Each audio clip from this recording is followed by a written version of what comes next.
চল বাজি ধরি, ওই গেরস্তের হাঁসটা যদি আমি চুরি করতে পারি তাহলে তোর ভাগের খাবার আমার, আর যদি ধইরে আমারে পিড়ায় তাহলে তুই আমার ওষুধ কিনে দিবি। বাজি কনফার্ম? গ্রামে থাকতো এক গরিব শিয়াল মা আর তার ছোট্ট বাচ্চা। মা নিজে না খেয়ে বাচ্চার মুখে খাবার তুলে দিত। দিন যেতে যেতে বাচ্চা বড় হলো, কিন্তু মায়ের কষ্টের মূল্য বুঝল না। বন্ধুর সঙ্গে মিশে জুয়া খেলতে শুরু করলো। একদিন শিয়াল বাচ্চা তার বন্ধুর সাথে বাজি ধরল, আজ গ্রামে ঘূর্ণিঝড় আসবে, না এলে আমার সব খাবার তোর। বন্ধু রাজি হলো। অনেক সময় পেরোয় গেল, তারপরেও ঘূর্ণিঝড় এলো না।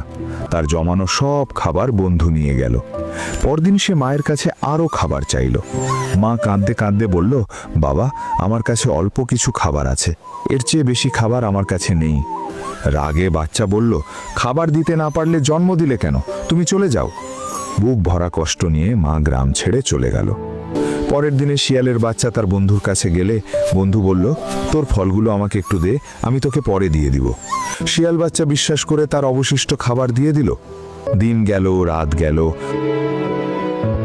বন্ধু আর ফিরে এলো না। খিদের যন্ত্রণায় কাতর হতে লাগলো শিয়াল বাচ্চা। তখন তার মনে পড়ল মায়ের কথা।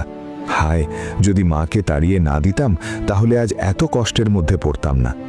মাকে খুঁজতে বেরোলো, কিন্তু দুর্বল শরীর আর অনুতাপে ভরা মন তাকে বেশি দূর নিতে পারল না।